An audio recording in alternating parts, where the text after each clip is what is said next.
Assalamualaikum warahmatullahi wabarakatuh.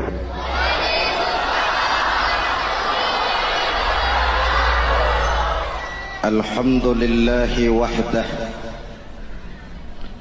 sadaqa wa'dah wa nasara 'abdah, wassalatu wassalamu ala man la nabiyya ba'dah, Sayyidina Muhammad ibn Abdullah wa ala alihi wa sahbihi wa mawalah, amma ba'du.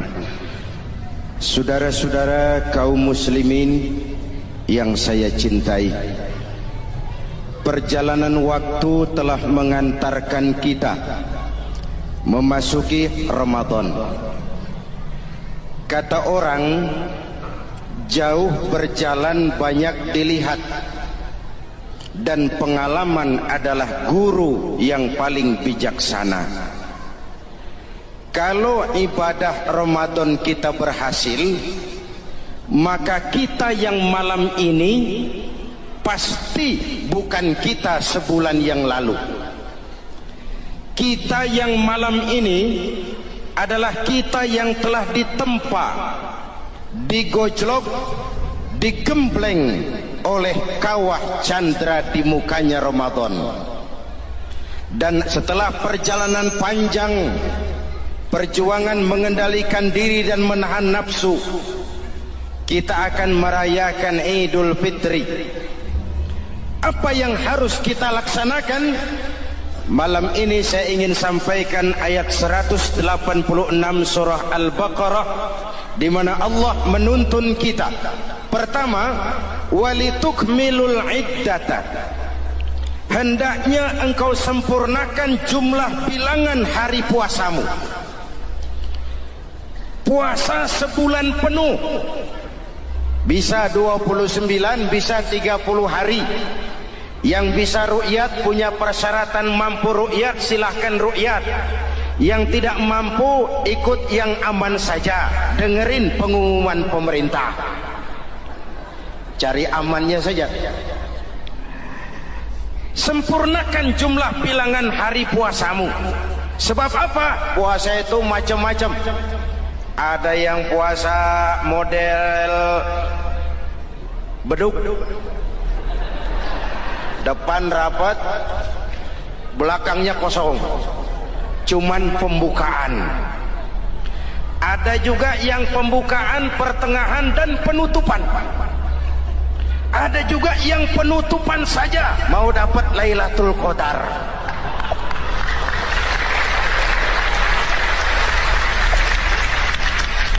Allah berpesan, walitukmilul iddata, sempurnakan jumlah bilangan hari puasamu. Puasa itu sebulan penuh. Setelah selesai itu, walitukabbirullaha ala ma hadakum, hendaknya engkau agungkan, engkau bertakbir, mengagungkan Allah yang telah memberikan hidayah kepadamu. Tidak ada takbiran sebelum selesai Ramadan. Walitukmilul iddata, itu dulu, sempurnakan jumlah bilangan hari puasamu. Selesai, baru walitukabbirullah. Jangan lebaran masih seminggu sudah Allahu Akbar, Allah ngigo. Walitukmilul iddata, sempurnakan dulu jumlah bilangan hari puasamu. Ini adab. Selesai, walitukabbirullah, baru engkau bertakbir, agungkan nama Tuhanmu. Kenapa? Ala ma hadakum, yang telah memberikan petunjuk dan hidayah kepada kita semua. Saudara, kalau bukan lantaran hidayah Allah, berat sebulan penuh enggak makan, lapar melilit perut, haus mencekik tenggorokan. Kalau bukan hidayah, berat melawan nafsu. Kalau bukan hidayah, berat melawan setan. Bagaimana enggak berat? Dia lihat kita, kita enggak lihat dia. Ini kan curang musuh begini. Semata-mata karena hidayah dari Allah. Intan paling mahal, mutiara paling berharga, tidak lain adalah hidayah. Saudara lihat dalam sejarah, kadang-kadang anak Nabi tidak dapat hidayah. tidak terpanggil mengikuti kebenaran. Kan'an anak Nabi Nuh, betul? Kadang-kadang bapak Nabi tidak dapat hidayah. Azar bapaknya Nabi Ibrahim. Ibrahim penegak tauhid, bapaknya produsen berhala. Kadang-kadang istri Nabi tidak mendapat hidayah, kafir, istrinya Nabi Lut. Kadang-kadang paman Nabi tidak dapat hidayah, ingkar, Abu Jahal, Abu Lahab, paman Nabi kita. Anak Nabi, bapak Nabi, istri Nabi, paman Nabi, hidayah tidak datang. Mereka tidak terpanggil mengikuti kebenaran. Alhamdulillah, kita yang ponakan Nabi aja bukan.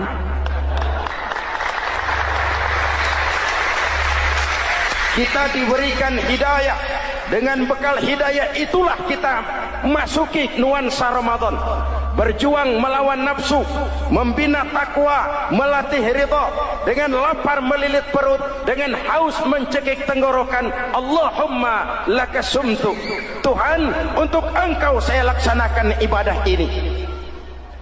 Oleh karena itu, jaga hidayah ini baik-baik, karena dia merupakan intan paling mahal, mutiara paling berharga dalam kehidupan kita. Diberikan kita kedudukan yang tinggi, alhamdulillah. Diberikan kita harta yang banyak, alhamdulillah. Tapi itu semua belum ada artinya ketimbang yang bernama hidayah. Maka hidayah inilah yang harus kita jaga baik-baik. Hidayah inilah yang harus kita pelihara. Kita bertakbir kepada Allah, mengagungkan nama Allah yang telah memberikan hidayah kepada kita. Kalau tidak lantaran hidayah, berat melaksanakan ibadah puasa sebulan suntuk. Dengan ibadah Ramadan, kita melakukan pemutihan vertikal. Orang yang keluar dari Ramadan dengan ibadah benar seperti bayi baru dilahirkan oleh ibunya, tidak punya dosa kepada Allah. Idul Fitri, kembali kepada fitrah. Tapi kan kita tidak cuma punya dosa vertikal, kita juga punya dosa horizontal. Kita tidak cuma berdosa kepada Allah, kita juga sering salah kepada sesama manusia. Betul? Inilah momen lebaran itu. Dosa kepada Allah, taubat langsung kepadanya, sonder calo. Dosa kepada sesama manusia, saling memaafkan.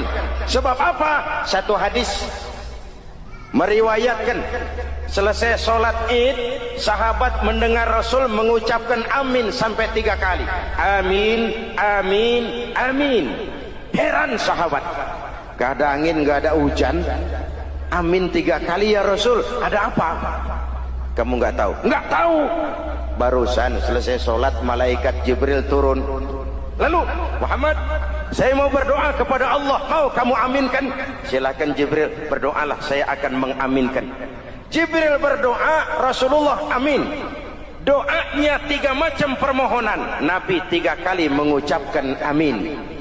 Kalau malaikat Jibril yang doa, Nabi yang mengaminkan. Kalau bahasa Inggris, ilokan. Ilokan nih doa meleset. Apa iya? Ma iya? Apa doanya? Pertama, ya Allah, hari ini 1 Syawal, doa malaikat Jibril, saya mohon kepadamu, jangan engkau terima puasa dan ibadahnya anak yang durhaka kepada ibu bapaknya. Rasulullah mengucapkan amin. Jelas? Belum tentu memang setiap kita orang tua, tapi pasti setiap kita anak. Jikalau anak punya ibu dan bapak, seorang anak yang puasa Ramadan, tarawih malam hari, bayar zakat, tadarus Al-Quran, jikalau sudah durhaka kepada kedua orang tuanya, didoakan oleh malaikat Jibril, diaminkan oleh Nabi, supaya puasa dan ibadahnya tidak diterima. maka selesai sholat Idul Fitri, tugas yang paling utama minta ridho ibu dan bapak. Satu. Yang kedua, ya Allah,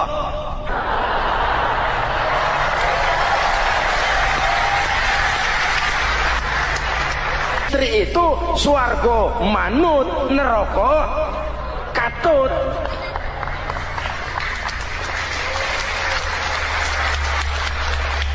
Yang ketiga, ya Allah, hari ini 1 Syawal, saya mohon kepadamu, jangan engkau terima puasa dan ibadahnya muslim yang tidak mau memaafkan sesama saudaranya muslim.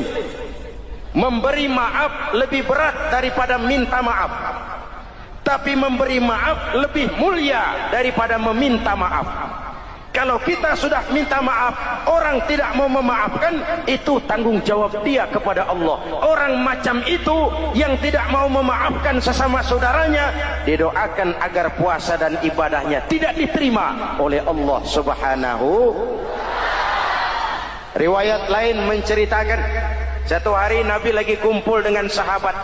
Nabi tanya, saudara-saudara, atadruna manil muflis? Tahu nggak kamu siapa orang yang bangkrut, orang yang sial, orang yang celaka? Siapa? Macam-macam jawaban sahabat. Ada yang bilang, al-muflisu fina man la dirhama lahu wala mata'. Menurut pendapat kami, orang yang sial, yang bangkrut, yang kagak punya duit. Apalagi mau lebaran kayak begini, bangkrut bener bang. Kadang-kadang yang habis belanja pulang bukan langsung ke rumahnya, ngeneng-ngeneng di depan tetangganya, manas-manasin orang. Hadirin yang saya hormati, semua diukur dengan kacamata materi. Apa jawab Nabi? Bukan. Orang bangkrut bukan yang nggak punya duit. Orang bangkrut itu orang yang nanti di hari kiamat datang menghadap Allah dengan membawa pahala solat, pahala zakat, pahala puasa, karena di dunia rajin ibadah. Cuman sayang, di sisi lain dia datang bawa dosa karena pernah nyaci maki orang, pernah fitnah orang, pernah makan harta orang dengan cara yang zalim, pernah mengalirkan darah orang dengan cara yang tidak benar. Enak dia setor, Tuhan lapor, ini pahala sholat saya, ini pahala puasa saya, ini pahala zakat saya mau ke surga. Datang orang, ntar dulu Tuhan, sabar. Ini orang memang di dunia rajin puasa, tapi saya pernah dicaci maki, lidahnya kotor, omongannya tajam, hancur hati saya oleh ucapannya. Panggil, sini mas. Benar ini orang pernah kamu caci maki, kamu lontarkan kata-kata pedih dan kotor, kasar. Iya, siniin pahala sholatmu, kasihin orang yang kau caci maki, kasihin. Selesai, berangkat lagi, datang lagi orang. Sebentar Tuhan, dia memang di dunia bayar zakat, tapi dia pernah makan harta orang dengan cara yang zalim, makan harta yatim. Jadi pengurus yatim, yatimnya lapar, pengurusnya yang pada kenyang.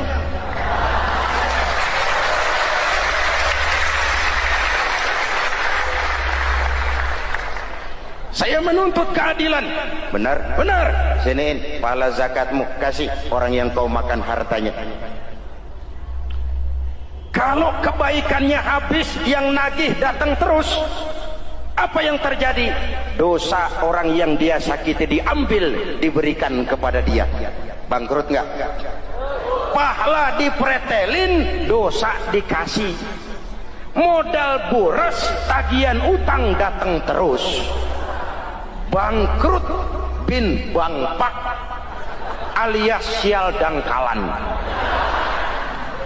Tahu sial dangkalan? Itu namanya udah jatuh ketiban ember. Jatuhnya sakit, ketiban embernya bonyok. Kita tidak ingin jadi manusia yang rugi dan bangkrut. Karena itu, jikalau ibadah Ramadan memperbaiki hubungan kita kepada Allah, maka Idul Fitri dengan silaturahmi lebarannya memperbaiki hubungan antar sesama manusia agar kita jangan termasuk golongan orang-orang yang bangkrut, karena cuma baik hubungannya kepada Allah tapi tidak baik hubungannya dengan sesama manusia. Ada orang yang pernah difitnah, ada orang yang pernah dicaci maki, ada orang yang pernah dijelek-jelekin, ada orang yang hartanya dia makan dengan cara yang zalim, ada orang yang dia alirkan darahnya, dia bunuh tanpa alasan yang benar. Itu semua akan jadi bebannya di akhirat nanti. Kalau dia menyangkut hakul adami, hak-hak manusia, maka kita harus minta maaf kepada yang bersangkutan. Rasul mengajarkan, ma min muslimaini yaltaqiyani fayatasafahani illa ghafarallahu dzunubahuma. Apabila dua orang Islam bertemu lalu bersalam-salaman, Allah hapuskan dosa yang terjadi di antara kedua orang itu. Jadi baik hubungan kita kepada Allah, jalur hablum minallah, dan baik juga hubungan kita dengan sesama manusia, hablum minan nas. Keduanya ternyata saling berkaitan. Saudara hadirin yang saya cintai, dengan begitu kita berusaha memperbaiki hablum minallah dan sisi lain hablum minan nas, agar kita tidak menjadi orang yang bangkrut di akhirat nanti. Bapak Ibu, saudara-saudara kaum muslimin yang berbahagia, memanfaatkan momentum Idul Fitri dalam kondisi negara kita sekarang ini. Indonesia kita ini kan masih sakit, betul? Multi krisis. Mula-mula kita ini kena krisis moneter, rupiah anjlok, dolar naik ke langit, sampai pernah April 97 dolar mencapai 17 ribuan dari 2.500. Apa enggak kolab? Itu pasti bukan mainan rakyat kecil. Mereka yang dapat kredit BLBI rame-rame borong dolar.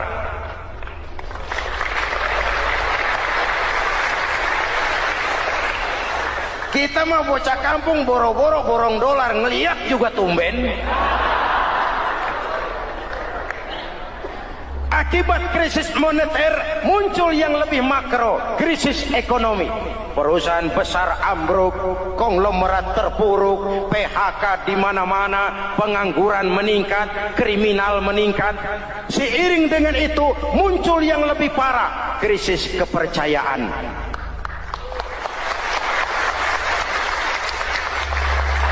Benih-benih perpecahan bertebaran di mana-mana.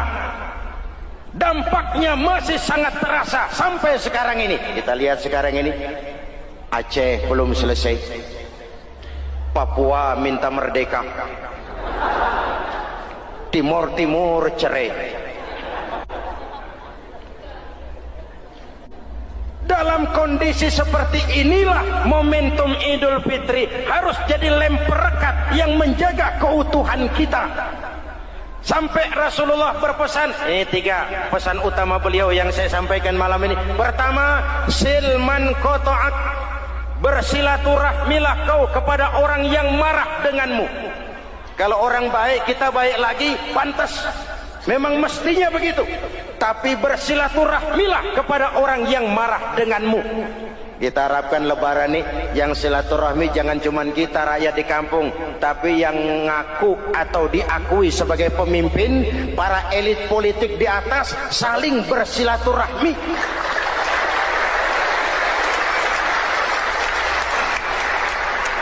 Kalau mereka rukun di atas, kita di bawah ngelihatnya enak. Betul? Tidak ada orang akan di atas kalau tidak disokong dari bawah. Ini ada warisan sejarah yang nggak sehat. Di zaman Bung Karno, sampai Bung Karno jadi presiden seumur hidup, Bung Karno dikenal sebagai tokoh revolusioner.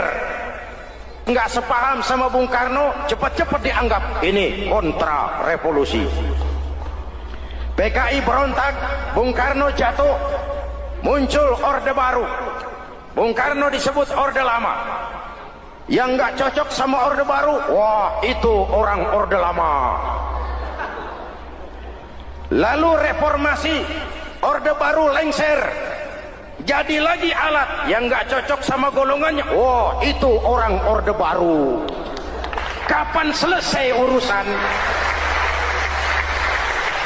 Kalau kita terjebak dengan budaya dendam, naik ini, babat itu, naik itu, sikat ini, kapan mau selesai? Rasulullah lahir di Mekah, perjuangannya dihambat, dicaci maki, dilontari kotoran onta, sahabatnya dibantai, diancam mau dibunuh, hijrah ke Madinah. Setelah di Madinah jadi besar, tentaranya kuat, pengikutnya banyak, pasukannya hebat. Satu saat beliau masuk kembali ke kota Mekah dengan kekuatan full, tentara yang gagah, Quraisy pucar kacir.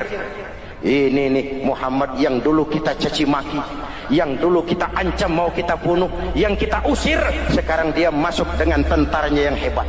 Kalau dia menuntut balas, habis kita sekarang ini. Apa jawab Nabi? Beliau turun dari punggung onta, lalu pidato dengan tawatu. Saudara-saudara, al-yauma yaumul marhamah. Ini hari yang penuh kasih sayang. Walaupun dulu kau usir aku dari sini, kau sambiti aku, kau bantai pengikutku, aku datang bukan membalas dendam. Ini hari yang penuh kasih sayang.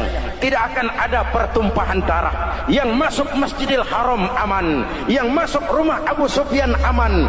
Dihormatinya ketokohan Abu Sufyan di depan pengikutnya. Ini akhlak.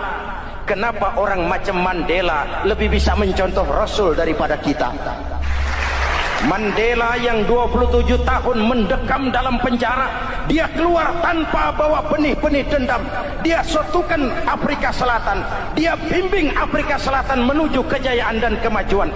Kenapa Mandela yang tidak kenal Pancasila bisa lebih mencontoh akhlak Rasul ketimbang kita yang katanya orang-orang pengikut sunnah? Saya khawatir, ya bukan berarti saya tidak setuju, hukum harus tetap ditegakkan. Tapi kalau terus cari kambing hitam, kapan kita dewasa? Semua usut, saya khawatir nanti pun satu saat Nabi Adam bakal diusut. Kenapa dia makan buah khuldi? Kita jadi keleleran di Lebak Bulus begini. Kalau enggak kan kita masih di surga aja. Mari kita dewasa, mari introspeksi. Silman kotoak. Mudah-mudahan nanti lebaran kita pengen lihat nih, kalau yang di atas sudah pada satu, kita yang di bawah enak. Tapi kalau memang pada ribut juga, kita yang di bawah jangan ikut-ikutan. Nonton aja nonton. Giliran rame tepuk tangan. Oh, namanya elit susah ditebak. Nih hari dia berebut beda pendapat, ntar malam dia makan bareng. Kita di bawah udah kedongan ngasa golok, kan berapa urusan. Sekarang udah nggak zamannya ngerahin masa, sekarang adu argumen, biar rakyat tentukan mana yang lebih pantas. Hadirin yang saya hormati, silman qata'ak, bersilaturahmilah kepada orang yang marah denganmu. Momentum Idul Fitri harus meredam keberingasan, harus mencuatkan semangat persatuan dan kesatuan. Udah capek kita diobok-obok. Yang kedua, wa'ati man haramak. Ini masalah kepedulian. Berikan orang yang bakhil kepadamu, sampai orang yang pelit pun kasih. Kepedulian. Banyak anak-anak yatim kita, janda-janda tua. Kalau yang muda sih nggak usah dipikirin, dewan penyantunnya udah banyak aja. Orang-orang jompo. Mungkin baju kita sudah kurang berharga di lemari kita, tapi sangat berharga ketika kita berikan kepada orang lain. Berbagi rasa. Jangan ada yang lapar di samping yang senyum, jangan ada yang menangis di samping yang tertawa. Hadirin, yang ketiga, wa'fu amman zalamak. Maafkan orang yang berlaku zalim kepada dirimu. Maafkan orang yang berlaku zalim. Jangan mewarisi sifat dendam, karena Ramadan sudah melatih kita. Tidak akan menyelesaikan persoalan. Dengan semangat ini, maka persatuan, kesatuan, kerukunan dan kekompakan akan lebih mudah kita wujudkan. Kita ingin Indonesia esok lebih baik daripada sekarang ini. Amin. Dan tentu saja kita berharap banyak dari para pemimpin-pemimpin kita, semoga lebih bersikap sebagai negarawan, bukan hanya sebagai politisi.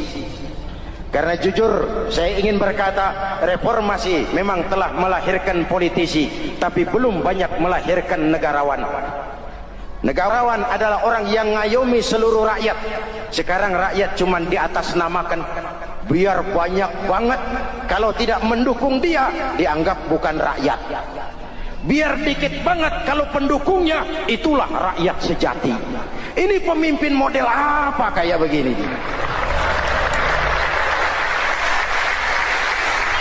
Ini kan mengkamuflase rakyat namanya. Oleh karena itu, mari sama-sama kita baca Fatihah. Kita niat, mudah-mudahan suasana sesudah Ramadan benar-benar kondusif, agar kita bangsa ini bisa keluar dari kesulitan besar yang kita hadapi sekarang ini. Para pemimpin kita semakin kompak dan bersatu, rakyat juga semakin terayomi. Ala hadhihi niyyah wa ila hadratin nabi. Al-Fatihah. Bismillahirrahmanirrahim. Alhamdulillah rabbil alamin, arrahmanir rahim, maliki yaumiddin. Iyyaka na'budu wa iyyaka nasta'in. Ihdinas siratal mustaqim, siratal ladzina an'amta 'alaihim ghairil maghdubi 'alaihim waladdallin. Amin. Bismillahirrahmanirrahim. Amin. Alhamdulillah rabbil alamin. Allahumma salli ala sayyidina Muhammadin wa ala alihi wa sahbihi ajma'in. Rabbana taqabbal minna salatana wa siyamana wa qiyamana wa taqassu'ana wa ta'abbudana wa tammim taksirana ya arhamar rahimin. Allahumma ja'alna minas su'ada'il maqbulin wa la taj'alna minal ashqiya'il mardudin. Allahumma a'izzal islam wal muslimin wansur man nasaraddin wakhzul man khazalal muslimin. Allahumma afdalu ma qultuhu ana wan nabiyyuna min qabli. Assalamualaikum warahmatullahi wabarakatuh. Waalaikumsalam warahmatullahi wabarakatuh. A'udzu billahi minasy syaithanir rajim. Bismillahirrahmanirrahim. Wal 'asri innal insana lafi khusr illa alladzina amanu wa 'amilus shalihat wa tawasaw bil haqqi wa tawasaw bis sabr. Shadaqallahul azim.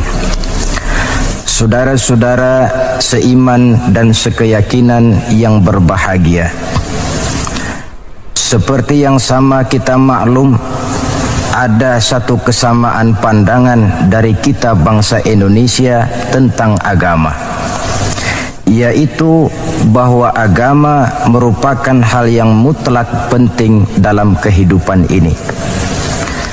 Baik dasar negara Pancasila maupun Undang-Undang Dasar 45 seperti yang tercantum dalam pasal 29 ayat 2 seharusnya menjadikan merupakan tempat yang subur bagi tumbuh dan berkembangnya kehidupan beragama di negara yang kita cintai ini. Namun dalam kenyataannya, tidak semua orang yang mengatakan agama itu penting lalu mau hidup mengikuti aturan agama. Lebih celaka lagi kalau agama hanya sekedar dijadikan lipstik, pemanis bibir, penghias hidup. Agama cuma sekedar seminar, muktamar, kongres atau tulisan besar-besar, tetapi yang tidak pernah terwujud di dalam kehidupan nyata sehari-hari. Oleh karena itu, dalam rangka ikut serta memantapkan kehidupan beragama di negara yang kita cintai ini, pada pertemuan kita kali ini saya akan mencoba menjelaskan bagaimana seharusnya sikap seorang muslim terhadap Islam. Ayat yang saya bacakan di awal tadi merupakan surah terpendek ketiga dalam Al-Quran sesudah surah Al-Kautsar dan surah Al-Ikhlas, di mana Allah Subhanahu wa Ta'ala menyatakan, demi masa sesungguhnya manusia pasti berada di dalam kerugian kecuali orang-orang yang beriman, beramal saleh, nasihat menasihati di dalam kebenaran, dan nasihat menasihati dengan cara yang sabar.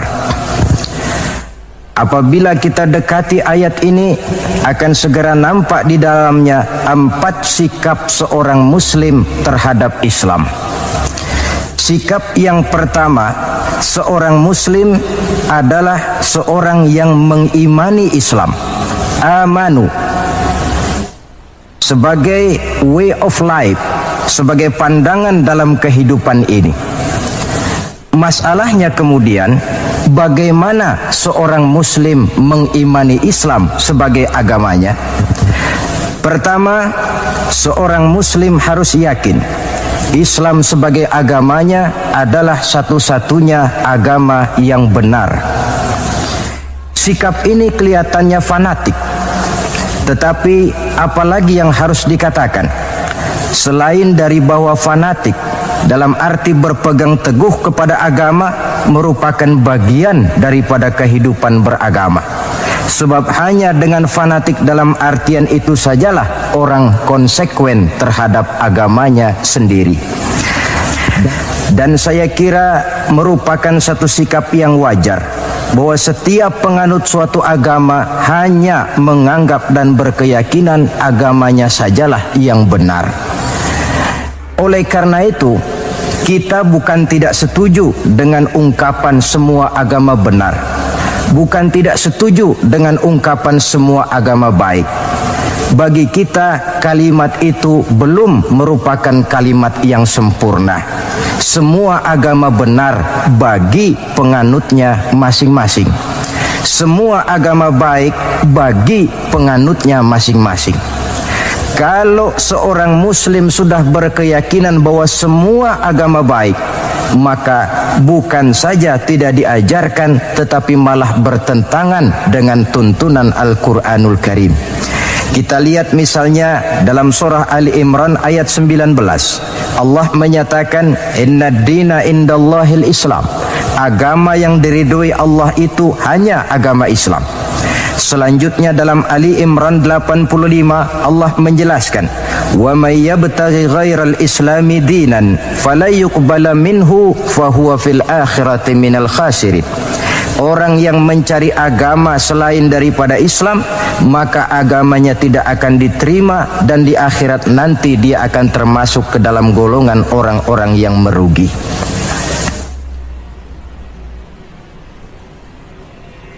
Perkara bahwa kita menghormati orang lain agama itu tentu, apalagi sebagai bangsa yang sedang melaksanakan pembangunan, kita perlu menjaga kesatuan dan persatuan kita sebagai bangsa. Tetapi menghormati orang tidak identik dengan menghormati agamanya. Satu hari, saudara-saudara, ketika Rasulullah Sallallahu Alaihi Wasallam sedang berkumpul dengan para sahabat, lewatlah serombongan orang mengusung jenazah. Rasul berdiri, sahabat ikut berdiri. Ketika jenazah sudah lewat, seorang sahabat memberitahu, ya Rasul, yang tadi diusung orang itu jenazah Yahudi. Kenapa Tuhan berdiri memberikan hormat sampai kita juga ikut berdiri? Jenazah Yahudi, kata Rasul. Iya. Orang bukan itu. Ya orang, kalau orang sih. Nah, kalau kau lihat orang diusung macam itu berdiri, sudah mati sekalipun masih diberikan penghormatan. Tetapi itu manusianya. Perkara agama kita dibatasi oleh ayat lakum dinukum waliyadin. Bagi Tuhan agama Tuhan, bagi kami agama kami.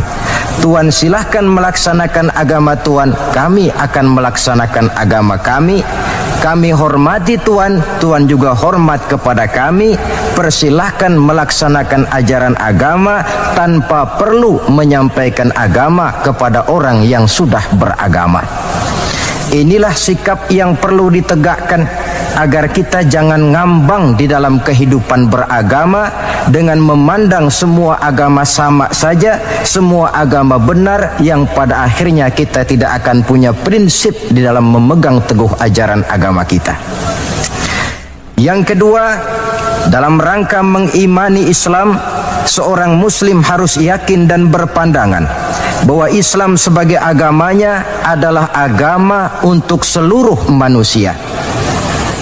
Kalau Nabi Nuh diutus oleh Allah cuma untuk kaumnya saja, Nabi Ibrahim pun untuk umatnya saja, Nabi Musa demikian pula, Nabi Isa pun begitu.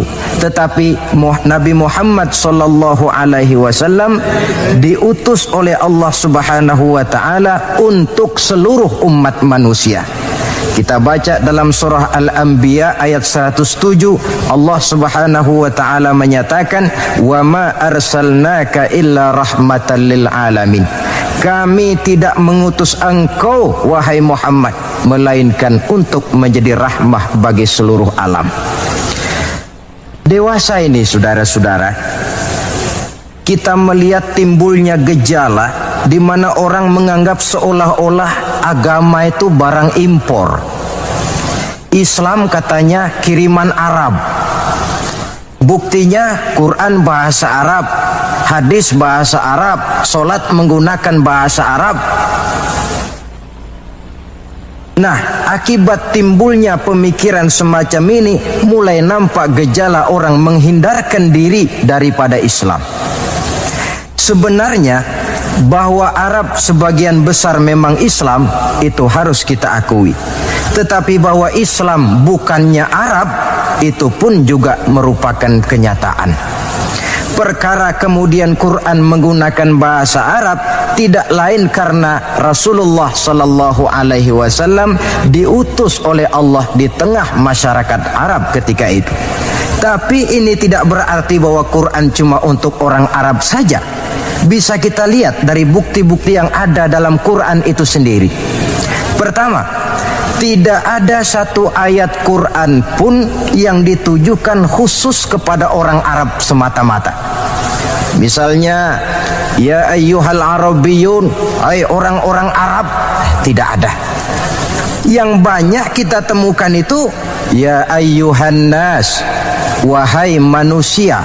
Digunakan kata yang bersifat umum. Manusia yang mana? Yang mana saja asal merasa manusia. Kalau tidak merasa manusia, tentu tidak perlu terpanggil dengan ayat ini. Lalu solat menggunakan bahasa Arab. Tentu Islam telah mengikat kita dengan akidah. Sama Allah yang kita sembah, sama arah yang kita tuju dalam menyembah, sama bacaan yang kita baca, sama bahasa yang kita gunakan. Dari persamaan-persamaan semacam itu timbul ilaqah ruhiyah, mekanisme psikis yang pada gilirannya mengikat nilai-nilai persaudaraan yang lebih erat lagi. Cobalah kalau misalnya sholat saja dibiarkan tiap orang menggunakan bahasanya sendiri-sendiri, itu di samping akan menimbulkan berbagai kesulitan, kontak batin tidak akan cepat terwujud. Taruhlah misalnya yang jadi imam menggunakan bahasa Indonesia. Dia takbir dalam bahasa Indonesia bukan dengan Allahu Akbar, barangkali dia akan baca Tuhan yang Maha Besar. Datang lagi yang jadi makmum dari Padang, lain lagi gaya bahasanya, bukan Allahu Akbar, dia akan baca Allah nan gadang. Datang pula kemudian saudara kita dari Jawa Barat, takbir lagi dia dengan bahasanya Gusti Allah anu ageng. Lalu paling akhir barangkali datang anak Betawi, jadi makmum dia takbir lagi pakai bahasa Betawi, Tuhan yang gede banget. Kalau cara sholat saja sudah semacam ini, mekanisme psikis itu kan tidak akan cepat terwujud. Jadi bahwa Arab memang Islam, tapi Islam bukannya Arab. Sama dengan logika bahwa monyet itu adalah binatang, tetapi binatang bukan monyet. Monyet cuma salah satu jenis dari sekian ratus jenis binatang yang ada di alam ini.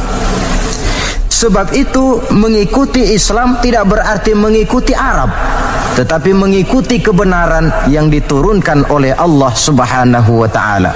Maka seorang muslim harus yakin Islam adalah agama untuk seluruh manusia.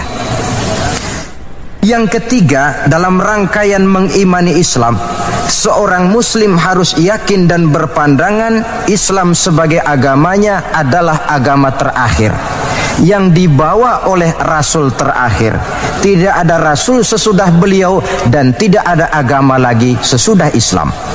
Dalam surah Al-Ahzab ayat 40 kita temukan penjelasan dari Allah Subhanahu wa taala, "Maka Muhammadun aba ahadim min rijalikum walakin Rasulullah wa khataman nabiyyin." Muhammad itu bukan bapak dari salah seorang kamu. Ia adalah utusan Allah dan penutup para nabi. Sebagai konsekuensi daripada ini ialah bahwa jikalau di zaman sekarang ini ada orang mengaku menjadi nabi, ada orang mengaku menjadi rasul, biar serbannya besar, biar jubahnya hebat, biar jenggotnya nyengser sampai ke bawah, biar bahasa Arabnya fasih, mengaku dia menjadi rasul, kita wajib untuk tidak percaya. Sekali lagi, kita wajib untuk tidak percaya. Ini sebagai konsekuensi bahwa kita yakin Islam agama terakhir. Yang keempat, dalam rangka mengimani Islam, seorang muslim harus yakin Islam sebagai agamanya adalah batas kemungkinan. Apakah seseorang bisa mendapat ampunan Allah atau tidak? Dengan kata lain, Islam adalah batas antara surga dan neraka. Ada orang yang tidak terlalu simpati kalau kita memvonis masalah agama dengan surga dan neraka. Tetapi sebenarnya memang itulah hakikat daripada kehidupan beragama. Itulah terminal akhir. Agama itu masalah halal dan haram, masalah benar dan salah, masalah hak dan batil, dan pada penghujungnya masalah surga dan neraka. Dalam Islam artinya dalam tauhid. Dalam tauhid artinya dalam daerah kemungkinan memperoleh ampunan. Di luar Islam, di luar tauhid. Di luar tauhid, syirik. Sedangkan syirik merupakan dosa yang tidak berampun. Kita baca dalam surah An-Nisa ayat 48 yang diperkuat pada surah yang sama ayat 116. Allah menjelaskan, "Innallaha la yaghfiru ayyushraka bihi syai'a wa yaghfiru ma duna dzalika liman yasha." Allah tidak akan memberikan ampun kepada orang yang menyekutukannya dengan sesuatu, tapi Allah akan mengampunkan dosa yang selain itu bagi orang yang dikehendakinya. Jadi yang namanya dosa, sepanjang tidak syirik, sepanjang orang tidak menyekutukan Allah, bagaimanapun besarnya dosa, masih dalam batas-batas kemungkinan memperoleh ampunan Allah. Kalau sudah di luar tauhid, jatuh kepada syirik, sudah di luar jangkauan kemungkinan untuk mendapatkan ampunan dari Allah Subhanahu wa taala. Saudara-saudara seiman dan sekeyakinan,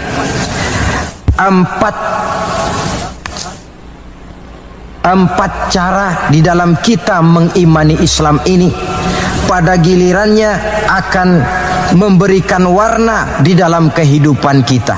Nilai-nilai iman semacam inilah yang kita kehendaki agar kita selamat daripada kerugian seperti yang dijelaskan Allah dalam awal surah Al-Asr itu tadi. Nah, sekarang sikap yang kedua.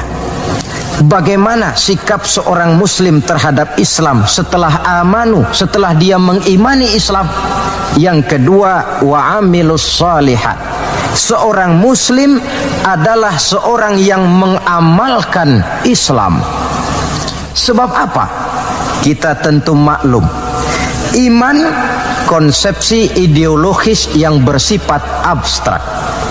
Sedangkan amal refleksi yang ditimbulkan oleh nilai-nilai iman itu. Iman ibarat strom, tidak nampak oleh pandangan mata zahir. Kita tidak bisa melihat strom itu. Yang bisa kita lihat gejala yang ditimbulkan oleh strom, baik dalam bentuk terang misalnya, suara, gema, gerak, dan sebagainya. Iman tentu saja tidak kelihatan, tapi bisa dinilai dari amal yang dikerjakan oleh orang. Artinya, kalau ada iman, tentu dia beramal. Iman mendorong manusia untuk beramal. Itulah sebabnya dalam banyak ayat-ayat Al-Quran, kata-kata amanu selalu berangkaian dengan wa amilus shalihat. Amanu wa amilus shalihat, sebagai pertanda bahwa iman dan amal merupakan hal yang tidak terpisahkan satu sama lain. Nah, untuk bisa hidup mengamalkan Islam, tentu harus didahului dengan mengilmui Islam. Sebab bagaimanapun juga mengamalkan Islam tanpa didasari oleh mengilmui Islam, maka besar kemungkinan amaliyah kita akan sia-sia adanya. Yang akan rugi tentu kita sendiri. Oleh sebab itu, setelah mengimani Islam, kita berkewajiban mengamalkan Islam dengan didahului oleh pengetahuan tentang Islam. Jangan sampai seperti yang nampak banyak sekarang ini, di mana orang memandang Islam itu seperti orang buta mengenal gajah. Ini yang barangkali dalam istilah para sosiolog disebut dengan frame of reference, kacamata pandangan yang salah. Ada 3 orang buta dilepas ke kebun binatang, disuruh kenal gajah. Saya yakin laporannya pasti lain-lain. Orang buta pertama datang, lapor Pak, yang namanya gajah kecil panjang seperti ular. Kenapa dia laporan macam ini? Sebab kebetulan yang dia pegang ekornya. Datang orang buta kedua, ngotot, salah Pak, itu tidak betul. Yang paling betul saya Pak. Kalau gajah itu Pak, kecil, besar, tipis, lebar, seperti kipas. Sebab apa? Karena kebetulan yang dia pegang telinganya.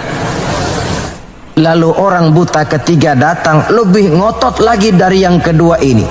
Pak, dua-duanya Pak salah, tolol bin goblok. Yang paling betul itu saya Pak. Yang namanya gajah itu Pak, besar tinggi macam pohon kelapa. Sebab apa? Kebetulan yang dia pegang kakinya. Salahkah mereka? Tidak salah, cuma datanya belum lengkap.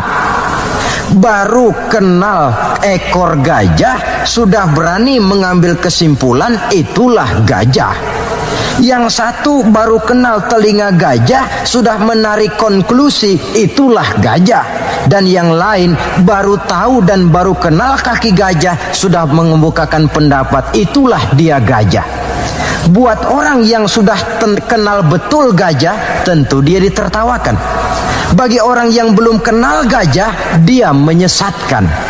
Hal semacam ini bukan saja tidak mendidik, tetapi pada akhirnya akan membingungkan orang yang belum kenal kepada gajah.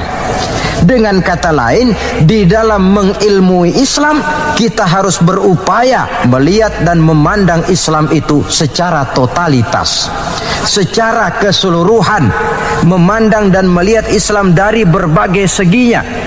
Sehingga dengan demikian akan terbuka nuansa pandangan mata kita melihat kebesaran, kelengkapan dan kesempurnaan daripada ajaran agama kita sendiri. Nah, kalau nilai-nilai iman diwujudkan dan dibuktikan dengan pengamalan kita tentang Islam, barulah nilai iman kita itu beroleh wujudnya yang konkret di dalam amalan-amalan kita sehari-hari. Tanpa itu, iman cuma tinggal sekedar kata. Akidah cuma tinggal sekedar keyakinan dan fondasi yang tanpa perwujudan di dalam realita kehidupan ini. Demikian sikap yang kedua. Lalu yang ketiga, saudara-saudara, setelah mengimani Islam kemudian mengamalkan Islam, seorang muslim harus mendakwahkan Islam. Tawasau bil haqqi, nasihat menasihati di dalam kebenaran. Pada hakikatnya setiap kita ini mubaligh. Setiap kita berkewajiban menyampaikan dakwah kepada orang yang belum atau kurang mengetahui suatu persoalan yang kebetulan kita lebih mengetahui tentang itu. Tidak ada masalah kita berdakwah dengan menguraikan bismillah misalnya, kalau pendengar kita kebetulan orang yang belum mengerti bismillah. Dengan demikian akan terjadi pemerataan pemahaman agama. Tidak perlu harus selalu jadi mubaligh.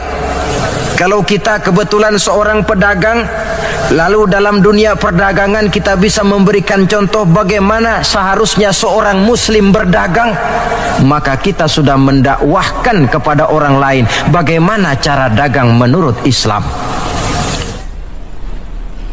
Dakwah bil hal namanya, di mana setiap pribadi muslim menjadi iklan daripada agamanya. Dia harus sanggup berkata, tuan-tuan mau tahu bagaimana cara dagang menurut Islam? Lihat cara kami orang Islam dagang. Tuan-tuan mau tahu bagaimana cara berumah tangga menurut Islam? Lihat cara kami orang Islam berumah tangga. Tuan-tuan mau tahu bagaimana cara bertetangga menurut Islam? Lihat cara kami orang Islam bertetangga. Seorang muslim menjadi iklan daripada agamanya. Dakwah bil hal, dakwah dengan perbuatan langsung, memberikan contoh kepada masyarakat bagaimana tuntutan kehidupan beragama yang kita laksanakan dalam kehidupan sehari-hari.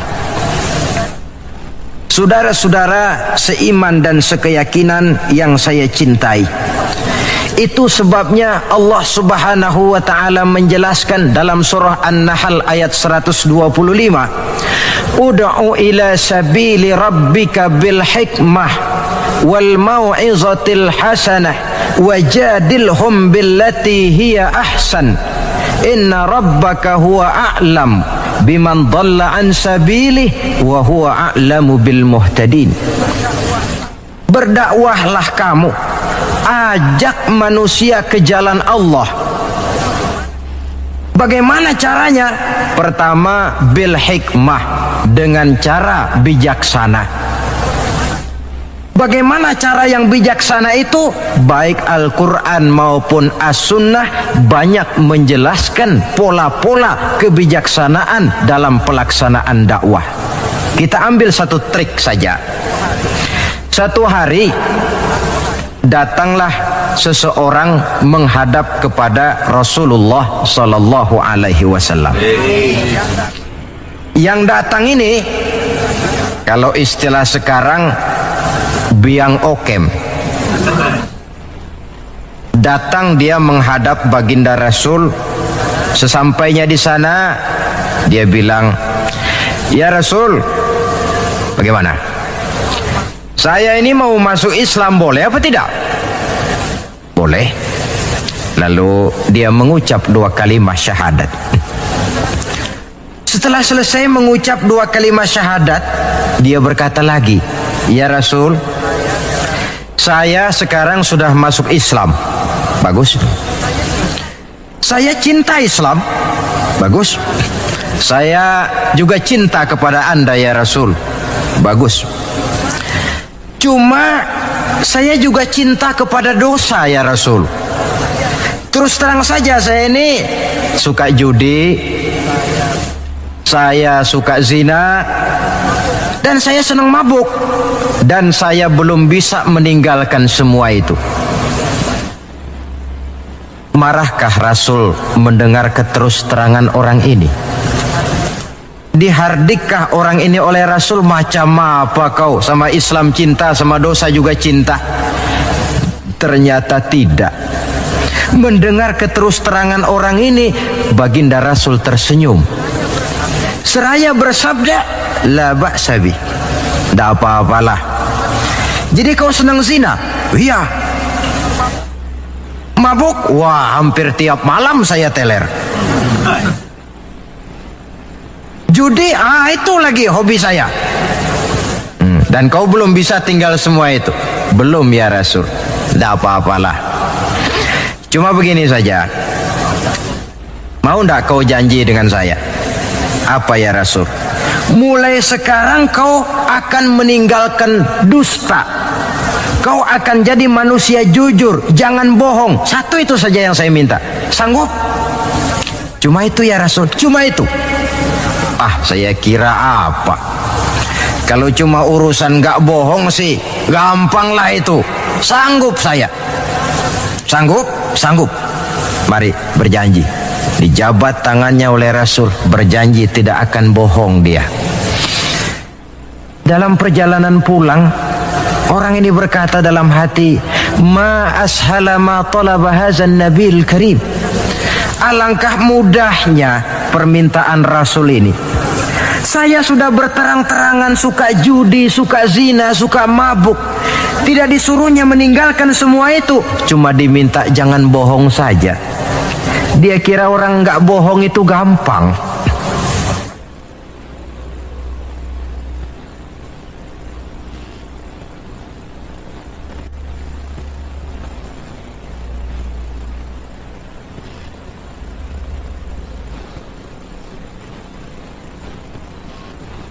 Padahal saudara, Nabi Ibrahim itu satu hari pernah nangis. Allah tegur Ibrahim, kenapa nangis kamu ini? Kata Nabi Ibrahim, ya Allah, bagaimana saya tidak nangis? Saya ingat-ingat Nabi Adam itu dosanya cuma satu, tidak boleh makan buah khuldi, dia makan. Kau begitu murka, kau usir dia dari surgamu. Saya ini ya Allah, seumur hidup saya pernah 3 kali bohong. Bagaimana saya mengharap surgamu? Itu yang bikin saya nangis. 3 kali seumur hidup, 3 kali bohong. Nabi Ibrahim nangis. Kita ini 1 hari 17 kali bohong, nyengir aja, gak ada nangisnya.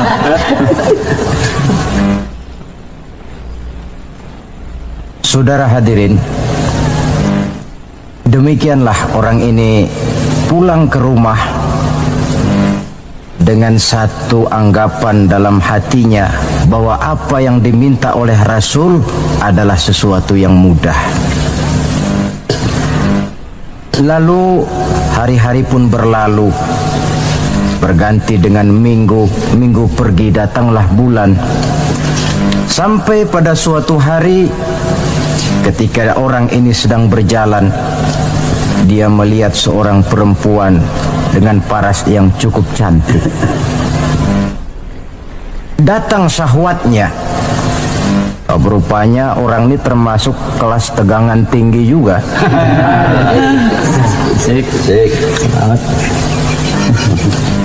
Dibawanya perempuan itu ke dalam rumah.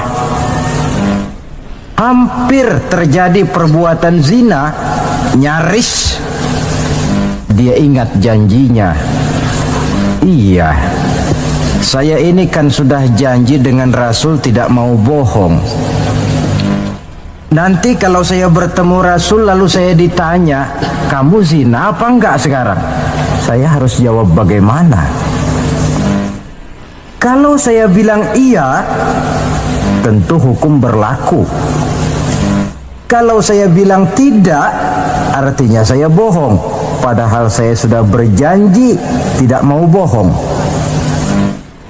Peranglah antara bisikan iman dan bisikan nafsunya. Ternyata kemudian bisikan iman ini menang. Tidak jadi dia lakukan perbuatan zina itu. Lain waktu dia melihat sesuatu yang indah menawan, terdetik dalam hatinya mau mencuri. Sudah dia ulurkan tangan hendak mencuri itu, ingat lagi Saya sudah janji dengan Rasul tidak mau bohong. Kalau satu hari saya bertemu beliau ditanya saya, kau mencuri apa tidak? Bagaimana saya harus menjawab? Saya katakan iya, tentu hukum berlaku. Kalau saya bilang tidak, artinya saya bohong. Perang lagi iman dan nafsunya. Akhirnya iman menang, tidak jadi dia mencuri.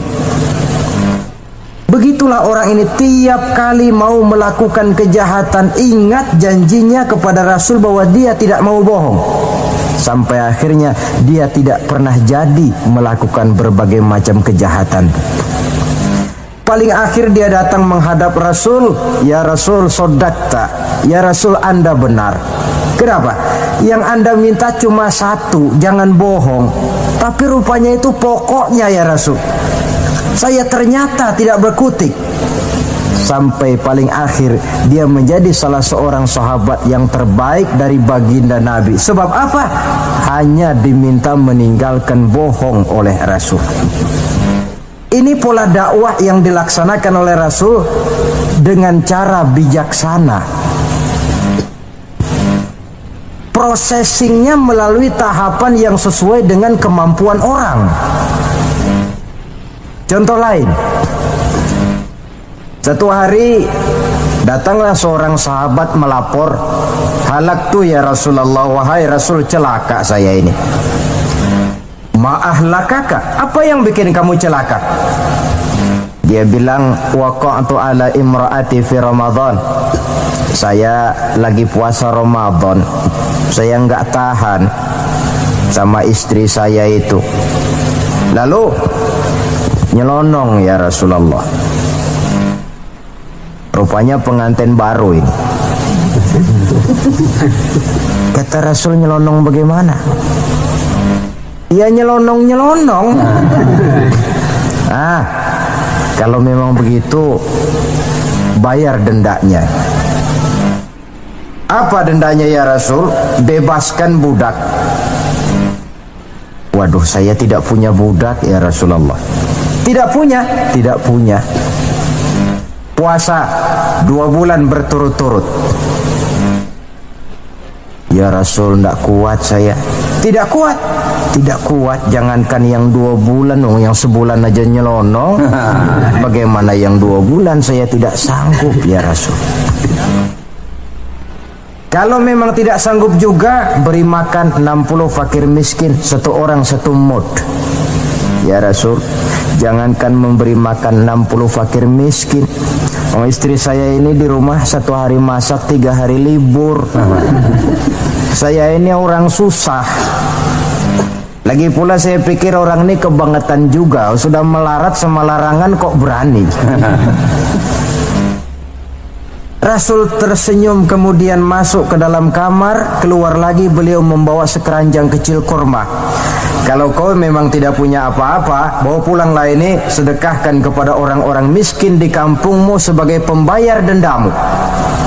Ya Rasulullah, apa lagi? Di kampung saya itu yang paling miskin saya. Bukan main. Akhirnya Rasul cuma senyum, beliau bilang, ya sudah, bawa pulanglah nih, beri makan anak istrimu di rumah. Sudah melanggar larangan, dapat korma pula. Pola kebijaksanaan semacam ini menunjukkan elastisitasnya watak Islamil. Tidak kalau sudah begitu ya mesti begitu. Kita saja kan besar ini lewat tahapan. Begitu lahir kita cuma minum air susu ibu. Meningkat besar sedikit baru kita makan pisang. Lalu sudah besar lagi, agak besar lagi, baru bubur. Sudah besar betul, baru makan nasi. Lebih besar lagi, barangkali termasuk jengkol dan sebagainya. Bayangkan kalau orang begitu lahir sudah dikasih jengkol, itu tidak bijaksana kan, akan rawan akibatnya. Pendeknya, dengan dakwah cara bijaksana ini, jangan memancing ikan pakai anggur. Bagaimanapun enaknya anggur itu bukan makanan untuk ikan. Inilah makna tuntunan Nabi, khatibin nasa ala qadri uqulihim. Berbicaralah kepada manusia sesuai dengan daya terima mereka, sesuai dengan kemampuan yang mereka sanggup melaksanakannya. Begitulah pola dakwah pertama, bil hikmah. Yang kedua, wal mau'izatil hasanah, dengan contoh nasihat-nasihat yang baik. Dan yang ketiga, wajadilhum billati hiya ahsan. Kalau memang perlu berdebat, perlu berbantah, debatlah dengan cara yang terbaik. Bukan dengan sentimen, tapi dengan argumen. Bukan dengan tujuan untuk mencari kemenangan, tetapi untuk mencari kebenaran.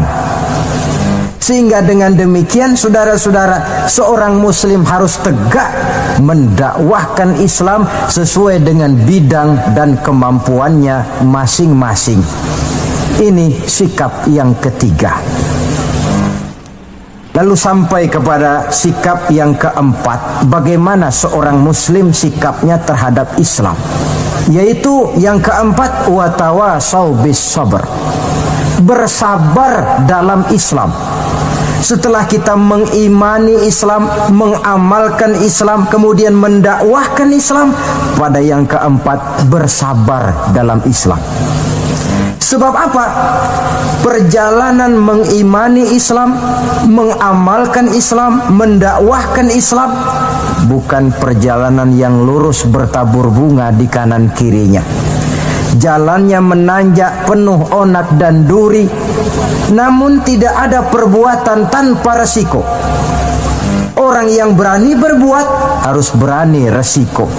Mengimani Islam ada resikonya, mengamalkan Islam ada resikonya, mendakwahkan Islam, menegakkan yang ma'ruf, menghancurkan yang munkar pun ada resikonya.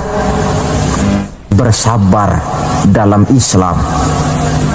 Bagaimana orang yang sabar itu?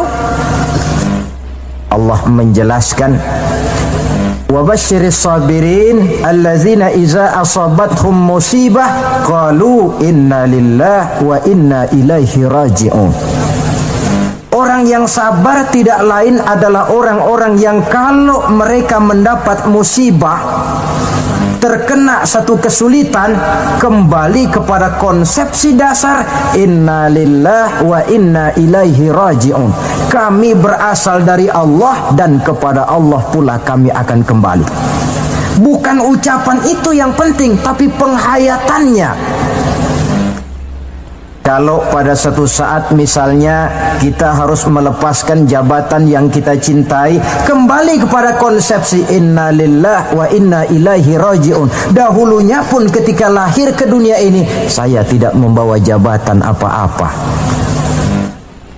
Kalau satu saat kita kehilangan harta benda yang sangat kita sayangi, kembali kepada konsepsi dasar. Dahulunya pun waktu terlahir ke alam ini saya tidak membawa apa-apa.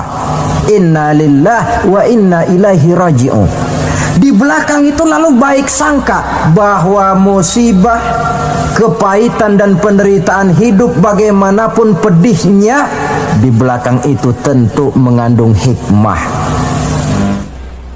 Cuma barangkali mata kita saja yang agaknya kurang terbuka untuk menelusuri hikmah di belakang itu.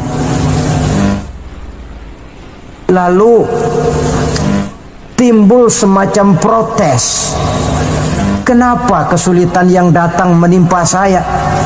Padahal saya mengimani Islam, mengamalkan Islam, mendakwahkan Islam. Kenapa mesti kesulitan yang saya hadapi? Timbul protes dalam hati. Padahal hikmah di belakang itu tentu ada. Dan setiap muslim menghadapi bagaimanapun besarnya kesulitan, dia harus tetap husnuzon, baik sangka kepada Allah. Dengan satu keyakinan, di belakang setiap kesulitan mesti ada hikmahnya.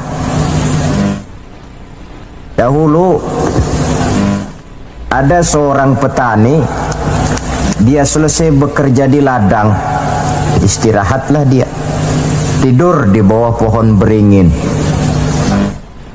Di sebelah pohon beringin ini ada pohon labu.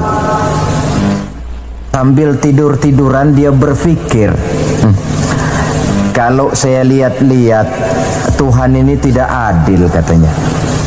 Masa pohon beringin pohonnya besar, buahnya kecil. Lalu pohon labu, pohonnya kecil, pohonnya kecil, kok buahnya besar. Ah, Tuhan bukan arsitek ulung ini. Tidak adil ini. Mestinya supaya enak dilihat itu, beringin yang pohonnya besar, buahnya besar sebesar buah labu. Lalu pohon labu yang pohonnya kecil, buahnya kecil-kecil sajalah sebesar buah beringin. Baru adil rasanya itu. Nah, apa yang terjadi? Rupanya Allah tidak membuktikan kebesarannya. Baru saja selesai dia berpikir Tuhan tidak adil, jatuh sebutir buah beringin tepat menimpa hidungnya. Dia terkejut. Astagfirullahalazim, katanya, kalau begitu Allah itu benar-benar adil. Coba kalau buah beringin sebesar buah labu, lalu barusan jatuh menimpa hidung saya, rasanya sudah tidak karu-karuan potongan muka saya ini. Baru terbuka pandangan matanya, baru terlontar perkataan Allah Maha Adil setelah dia bertemu dengan pengalaman yang dia rasakan sendiri. Jadi di belakang segala kesulitan itu ada hikmahnya. Di belakang segala kepahitan hidup itu ada manisnya. Maka Allah membimbing kita bersabar dalam mengimani Islam, mengamalkan Islam, dan mendakwahkan Islam. Konsepsi kesabaran kembali kepada satu keyakinan, semuanya datang dari Allah, semuanya pun bakal kembali juga kepada Allah. Kita bisa hidup, berbuat banyak, menjadi ini dan itu, berusaha segala macam lantaran kita hidup. Kita hidup ini lantaran ada roh dalam jasad kita. Ruh ini pun sebenarnya kita bukan hak milik mutlak, cuma sekedar hak pakai saja. Kapan waktu diambil oleh si sang pemilik mutlak, tidak ada kekuasaan kita untuk mencegahnya.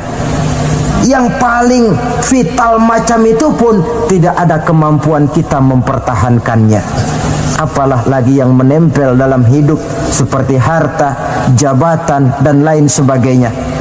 Roh saja kita sudah tidak mampu mempertahankannya. Saudara hadirin yang berbahagia, maka keuntunganlah yang akan diperoleh bagi mereka yang sabar, tabah, ulet, dan tahan uji menghadapi segala macam ujian dan cobaan di dalam dia mengimani, mengamalkan, dan mendakwahkan Islam. Barangkali orang bertanya, kenapa sih kok orang-orang yang beriman saja yang kelihatannya banyak sekali diuji? Nah, itulah yang masalahnya memang. Justru yang beriman yang diuji. Lagi pula kalau tidak ada imannya, yang mau diuji apanya dong? Tidak ada. Dalam logika sehari-hari jelas saja yang ulangan itu anak sekolah. Kalau tidak sekolah, kira-kira ulangan apa tidak? Kan tentu tidak. Mau naik kelas berapa, mau sekolah saja tidak. Justru yang beriman itu yang diuji, yang hidupnya mengimani Islam, mengamalkan Islam, mendakwahkan Islam. Makin tinggi kualitas iman, makin berat cobaan dan ujian itu. Sehingga Allah menjelaskan, ahasiban nasu ayyutraku ayyakulu amanna wa hum la yuftanun. Adakah manusia menyangka mereka akan dibiarkan saja mengatakan amanna, kami mengimani Allah, kami mengimani Islam, wa hum la yuftanun, padahal mereka belum diuji lebih dahulu. Artinya, jikalau kita sudah berani berkata saya iman kepada Allah, saya mengimani Islam dengan sepenuh keyakinan, siap-siaplah menghadapi cobaan dan ujian. Dan yang namanya cobaan ini tidak selalu yang berbentuk susah. wa nabluukum bil khairi wasyarri. Kata Allah, kami akan coba, kami akan uji kamu dengan yang enak dan dengan yang tidak enak. Jadi bukan cuma sakit cobaan, sehat juga ujian. Bukan cuma miskin ujian, kaya pun cobaan.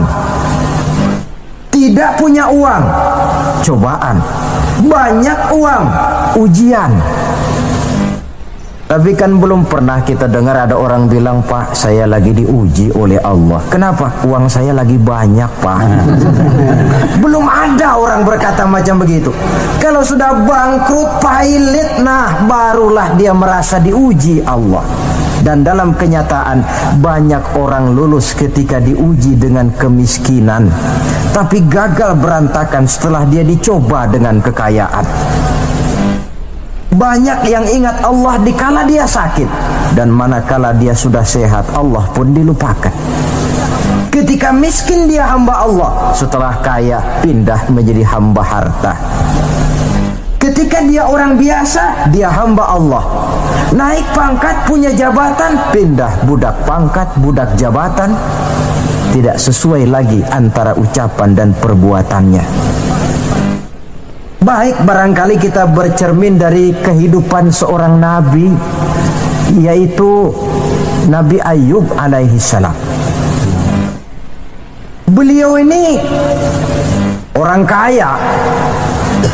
Iblis itu paling tidak senang kalau ada orang baik.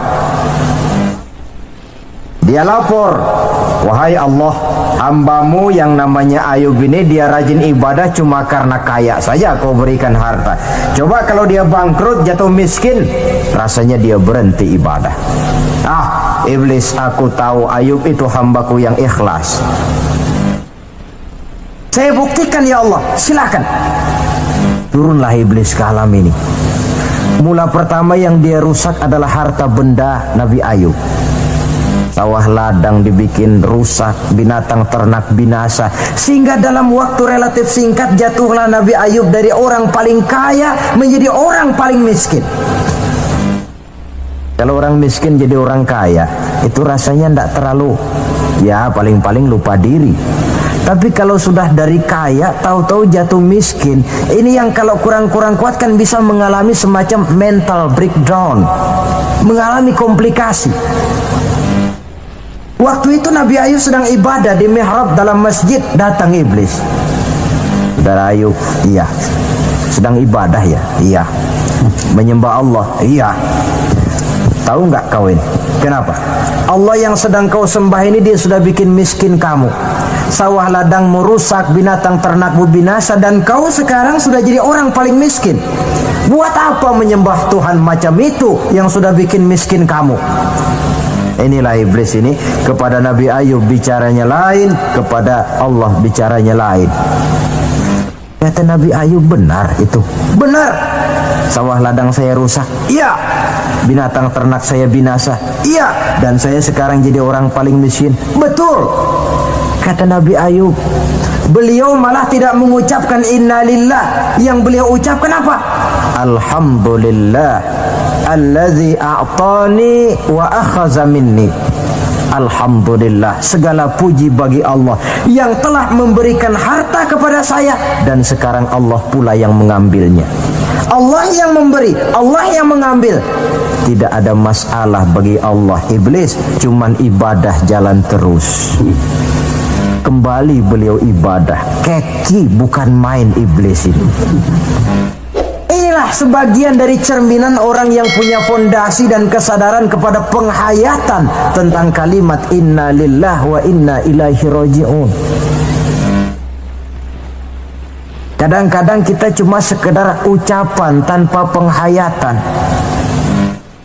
Terkena musibah mulutnya sih tidak berhenti innalillah, tapi nangisnya juga tidak mau berhenti. Tidak diiringi dengan kesadaran dari Allah segalanya berasal dan kepada Allah segalanya pun juga akan kembali.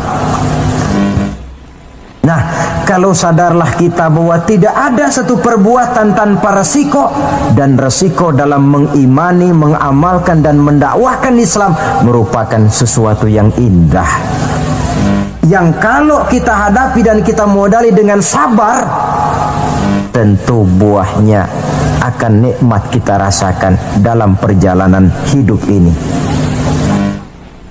Tanpa kesabaran, maka boleh jadi usaha kita pun akan sia-sia. Bukankah Imam Ali karramallahu wajhah pernah mengatakan, haqqun bila nizamin yaghlibuhul batil binizamin. Kebenaran yang tanpa nizam, tanpa kesabaran, tanpa taktik dan strategi, dapat dengan mudah dihancurkan oleh kebatilan yang menggunakan taktik dan strategi. Tentu kita menginginkan nilai-nilai Islam ini tegak di masyarakat, tapi ini merupakan processing yang bukan seperti orang makan pisang.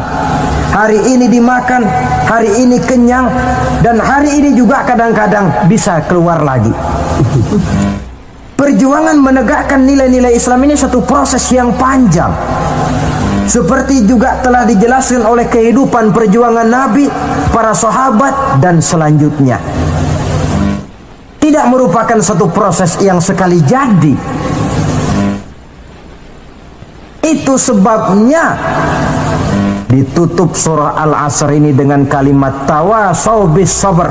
Hendaknya bersabar kita di dalam menegakkan sikap yang dituntut dalam surah Al-Asr itu tadi. Saudara-saudara hadirin yang saya hormati, dengan demikian 4 sikap telah saya kemukakan. Dari 4 sikap ini ternyata seorang muslim dituntut untuk menjadi pengiman Islam, pengamal Islam, dan pengawal Islam, dengan motif sabar sebagai landasan daripada perjuangan kita mengimani, mengamalkan dan mengawal Islam dengan pelaksanaan dakwah yang sesuai dengan bidang dan kemampuan kita masing-masing. Yang kita harapkan tentunya bahwa nilai-nilai keimanan kita ini mewarnai kehidupan dan menjadi warnanya hidup. Saya kira pun pembangunan akan lebih berhasil, Pancasila akan lebih aman di negara ini kalau dijaga dan dikawal oleh orang-orang yang teguh memegang agama dengan segala konsekuensinya. Mengimani agamanya dan iman itu menjadi warnanya kehidupan. Dengan kata lain, kalau iman ini sudah ikut kemanapun kita pergi dan dimanapun kita berada, itu sebenarnya sumber etika otonom. Bukankah satu bangsa yang baik selalu terdiri dari masyarakat yang baik? Masyarakat yang baik terdiri dari warga yang baik. Warga yang baik terdiri dari keluarga yang baik. Dan keluarga yang baik terdiri dari pribadi yang baik. Nah, pribadi akan menjadi baik kalau dia dikontrol oleh nilai keimanannya. Sebab apa? Puncak keimanan yang tertinggi sebenarnya tidak lain manakala seseorang sudah merasakan kehadiran Allah dekat dalam hidupnya. Kalau itu sudah dimiliki, apalagi yang lebih mampu mengontrol kita, merasakan kehadiran Allah dekat dalam hidup. Sebab itu sebagai akhir, bawalah iman ini kemanapun kita pergi dan dimanapun kita berada. Kadang-kadang iman kita ini kan cuma sekedar penunggu rumah. Pegawai negeri mau ke kantor, imannya ditaruhnya di lemari. Sudahlah iman, kau tidak ikut ke kantor. Kalau kau ke kantor nanti aku nggak bisa korupsi. Pedagang ke pasar, iman ketinggalan di rumah. So kalau iman dibawa ke pasar, katanya timbangannya tidak bisa curang. Tertinggallah iman itu di rumah. Iman yang tertanam dalam hati menimbulkan etika otonom, dan etika otonom membuat manusia selalu merasakan kehadiran Allah dekat dalam hidupnya. Kemana lagi tempat kita hendak melakukan kesalahan kalau Allah menjadi daya kontrol yang paling efektif di dalam kehidupan? Inilah yang kita bicarakan pada pertemuan kita kali ini. Semoga Allah memberikan kekuatan kepada kita untuk hidup tegak mengimani Islam, mengamalkan Islam, mendakwahkan Islam, dan bersabar di dalam Islam. Saya akhiri dengan satu ungkapan. Wa qad yurja li jarhi sayfi bur'un wala bur'u lima jarahal lisan. Kalau pedang lukai tubuh, masihkan ada harapan sembuh. Kalau lidah lukai hati, kemana obat hendak dicari? Untuk itu saya mohon dibukakan pintu maaf yang sebesar-besarnya. Semoga yang saya sampaikan ini ada manfaatnya. Usikum wa iyaya bitaqwallah. Aqulu qawli hadza. Wassalamu alaikum warahmatullahi wabarakatuh. Waalaikumsalam warahmatullahi wabarakatuh. Maka di zaman sekarang akhlak kita kepada Allah sering kena erosi, sering kena polusi. Mungkin karena sulitnya lapangan kerja, tingginya tensi ekonomi, persaingan hidup yang makin tajam, sulitnya mencari lapangan kerja, orang kadang-kadang nekat.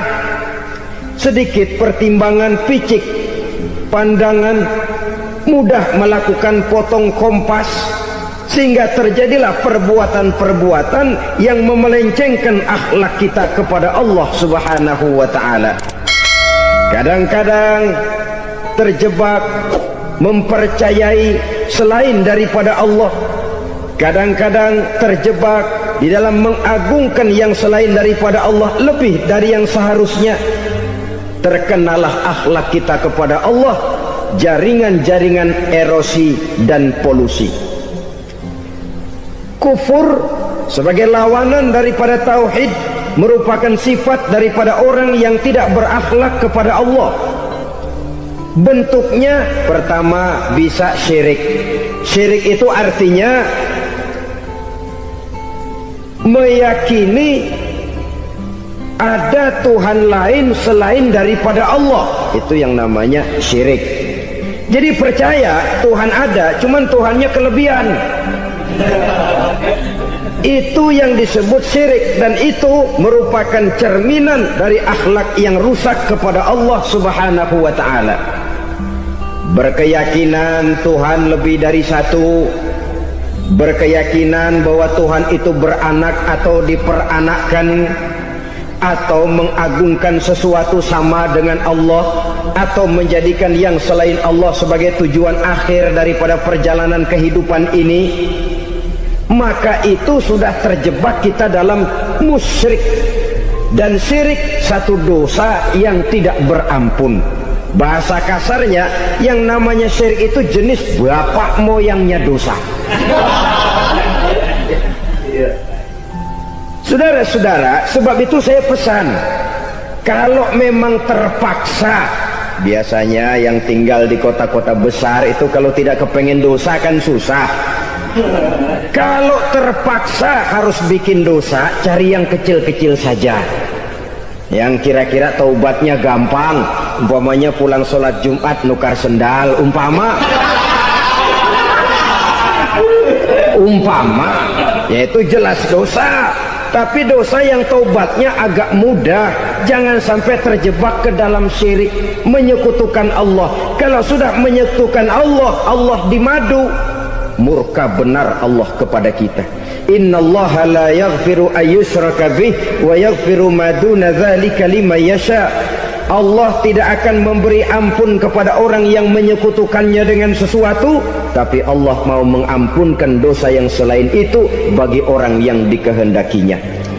Jadi orang-orang yang sudah terjebak syirik, menyekutukan Allah, meyakini ada Tuhan lain selain daripada Allah, meyakini Tuhan beranak atau diperanakkan, bagaimanapun baiknya mereka di dunia, bagaimanapun sosial jiwanya, bagaimanapun pemurah tangannya memberikan santunan dan pertolongan kepada orang lain, kalau sudah syirik, seluruh nilai kebaikannya akan tidak ada gunanya lagi, karena tidak ada tempat nilai kebaikan itu bergantung.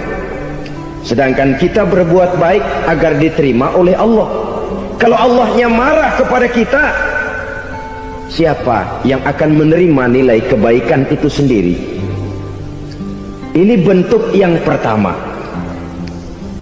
Yang nyata-nyata menyembah berhala, syirik. Yang nyata-nyata beriktikad Tuhan lebih dari satu, syirik. Atau yang tersamar. Yang tersamar itu yang sering jadi penyakit kita. Saya sejak ada perkutut ini di rumah, perkutut. Saudara-saudara, yang merusak akhlak kepada Allah, yang merusak tauhid setelah syirik, bisa juga berbentuk nifak. Nifak itu sifatnya, orang yang punya sifat nifak disebut munafik. Asal katanya dari nafakun.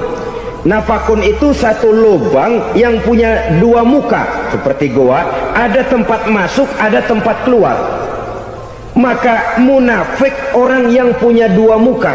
Kalau bahasa kita, pandai bermain minyak di atas air, manis jika berhadapan, balik belakang lain bicara. Sehingga apa yang dinamakan nifak, kata Imam Ali Al-Jurjani dalam kitab ta'rifatnya, izharul imanu bil lisan wa kitmanul kufri bil qalbi. Menyatakan, menampakkan iman dengan lidahnya, tapi menyembunyikan kekafiran dalam hatinya. Dengan kata lain, lidahnya mah iman, hatinya mah kafir. Padahal hati itu yang dilihat, padahal hati itu yang dinilai. Kenapa lidahnya mengaku iman? Ya mungkin karena kepepet, mungkin karena kepentingan, mungkin karena ingin mencari kelemahan orang, lalu dia pura-pura beriman, tapi sesungguhnya hatinya kufur. Ini merupakan penyakit munafik. Dan terus terang, menghadapi orang munafik jauh lebih berat daripada menghadapi orang kafir. Kenapa? Munafik ini kan musuh dalam selimut. Mau dibilang musuh nyata-nyata, apalagi di zaman Rasul ya, ketika periode Madinah, berat sekali menghadapi orang munafik. Mau dibilang kafir, kalau ketemu assalamualaikumnya medok juga. Mau dibilang mukmin, di belakang ngegerundel, nyari-nyari penyakit, nyari-nyari lantaran, mencari-cari gara-gara. Kalau kafir jelas kafirnya, kalau musyrik jelas musyriknya. Tapi munafik, di depan kita dia mengaku beriman, di belakang kita dia caci maki kita. Maka demikian rupa watak orang munafik, Allah benci betul. Sampai dalam Quran orang munafik itu divonis innal munafikin fid darkil asfal minan nar. Orang-orang munafik di dasar jurang neraka yang paling bawah, keraknya neraka. Saudara-saudara kaum muslimin rahimakumullah, sebab munafik sangat berbahaya, membahayakan umat, membahayakan agama. Di depan kita mereka ngaku pura-pura beriman, kalau pidato luar biasa memuji agama setinggi langit, menampakkan seolah-olah dia orang yang dekat dengan agama. Saudara-saudara, agama penting, agama mutlak. Tapi yang ngomong begitu agamanya apa, remeng-remeng. Cuma sekedar lipstick, cuma sekedar dekorasi, cuma sekedar kamuflase, buat ngibuli orang lain. Dia mengaku beragama, mengatakan agama mutlak, menganggap agama penting, seolah-olah memperhatikan benar tentang tatanan kehidupan beragama, tapi sebenarnya di hatinya tidak lebih berkecamuk penyakit-penyakit kufur. Maka sifat munafik ini termasuk menodai tauhid, artinya merusak akhlak kita kepada Allah Subhanahu wa ta'ala. Sifat yang ketiga yang juga merusak akhlak kita kepada Allah dinamakan riddah. Riddah itu sifatnya, orang yang punya sifat riddah disebut murtad. Murtad keluar dari Islam. Keluar dari Islam tentu tadinya di dalam Islam. Oleh satu perbuatan dia bisa menjadi murtad. Misalnya tadinya dia iman benar kepada Allah, tapi melarat. Kadang-kadang sehari masak, 3 hari libur. Akhirnya oleh kesulitan ekonomi dia tidak kuat. Ada yang menawarkan kebaikan, dibawain supermi, dibawain obat-obatan, diberikan beras. Goyah imannya. Keluar dia dari Islam, ikut agama orang yang memberikan pertolongan kepadanya, memilih kesenangan sebentar dengan mengorbankan kebahagiaan yang kekal. Maka orang semacam itu riddah sifatnya, murtad orangnya, keluar dari Islam. Dan yang menyebabkan kita murtad bukan cuma orang nyata-nyata memproklamirkan diri keluar dari Islam tapi lalu mengikuti agama orang lain. Bukan cuma itu. Mengakui ada Rasul lagi sesudah Nabi Muhammad bisa menyebabkan kita murtad. Mengingkari nikmat Allah bisa menyebabkan kita murtad. Meyakini semua agama benar bisa menyebabkan orang menjadi murtad. Meragukan kesempurnaan dan kelengkapan Al-Quran bisa menyebabkan orang jadi murtad. Mengingkari sunnah bisa menyebabkan orang menjadi murtad. Banyak hal-hal yang bisa mendatangkan penyakit riddah dan membuat pelakunya menjadi murtad. Dan ini menodai akhlak kita kepada Allah Subhanahu wa ta'ala. Itu tadi kufur iman, saudara-saudara. Nyata-nyata mengingkari Allah, baik dalam bentuk syirik, nifak ataupun riddah. Kufur yang kedua dinamakan kufur nikmat. Apa itu kufur nikmat? Sitru nikmatil mun'im au ya'malu fi mukhalafatil mun'im. Menutup-nutup nikmat Allah atau melakukan perbuatan yang menentang, bertentangan dengan kehendak yang memberikan nikmat. Jadi kufur nikmat pertama, nutup-nutupin Tuhan. Tuhan jalingin. Duit lu banyak amat, dari mana? Gua kerja. Lalu kerjanya nomor 1. Orang yang berakhlak kepada Allah, dia akan menjawab, kamu uangnya kok banyak, dari mana? Rizki dari Allah. Caranya, saya kerja. Kerja itu cara, rizki itu dari Allah datangnya. Bukankah di zaman sekarang kita sering terpeleset? Ini merupakan cerminan dari rapuhnya akhlak kita kepada Allah Subhanahu wa ta'ala.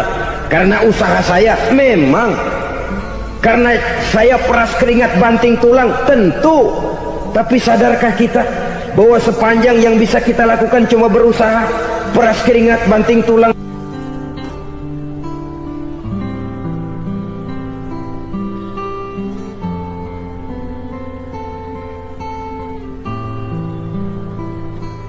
Soal rizki, soal jodoh, soal maut, kitakah yang mengatur? Kitakah yang menentukan? Subhanallah.